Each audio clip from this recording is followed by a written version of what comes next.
Hello guys, welcome back to my YouTube channel Ananya rocks. ഇന്നത്തെ നമ്മുടെ video എന്ന് പറയുന്നത് എനിക്ക് ഏറ്റവും സ്പെഷ്യൽ ആയിട്ടുള്ള വീഡിയോ ആണ്. കാരണം ഞാനൊരു വീഡിയോയിൽ പറഞ്ഞിട്ടുണ്ടായിരുന്നു നമ്മുടെ വീട് പണി നടന്നുകൊണ്ടിരിക്കുകയാണെന്ന് പറഞ്ഞിട്ടുണ്ടെന്നാണ് എൻ്റെ ഓർമ്മ. അങ്ങനെയാണെങ്കിൽ നമ്മുടെ വീട് പണി കഴിഞ്ഞിട്ടുണ്ട്.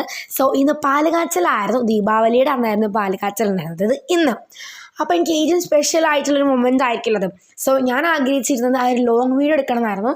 ചില സാങ്കേതിക ബുദ്ധിമുട്ടുകൾ കൊണ്ട് ലോങ് വീഡിയോ ഇടാൻ പറ്റിയിട്ടുണ്ടായിരുന്നില്ല. കാരണം കുറച്ച് ക്ലിപ്സ് ആയിരുന്നു എനിക്ക് കിട്ടിയുള്ളത്. അഡ്ജസ്റ്റ് ചെയ്തിട്ട് ഒരു ഷോർട്ട് വീഡിയോ തയ്യാറാക്കിയിട്ടാണുള്ളത്. അപ്പം നമ്മുടെ നവംബർ 2-നാണ് വീടിൻ്റെ കുടിയിരിക്കലുള്ളത്. സോ ഇന്ന് പാലുകാച്ചലാണ്. ഗണപതി ഹോമം ഉണ്ടായിരുന്നു രാവിലെ തന്നെ. അപ്പോൾ കുറേ ആയി വീഡിയോ ഇട്ടിട്ടെന്ന് എനിക്കറിയാം. പക്ഷേ എന്താ പറയുക, ചില ബുദ്ധിമുട്ടുകൾ കൊണ്ടാണ് എനിക്ക് ഇടാൻ പറ്റാഞ്ഞത്. ഇനിയെങ്കിലും പ്രോപ്പറായിട്ട് വീഡിയോ ഇടുന്നതാണ് എൻ്റെ ആഗ്രഹം. അത് നടക്കട്ടെ എന്ന് വിചാരിക്കുന്നു. അതുപോലെ എല്ലാവരും സബ്സ്ക്രൈബ് ചെയ്യുക, ലൈക്ക് ചെയ്യുക, ഷെയർ ചെയ്യുക, കമൻറ്റ് ചെയ്യുക, ആരും മറക്കരുത്. സോ നമുക്ക് അടുത്ത വീഡിയോ വരെ കടന്നേരം. ടാറ്റാ.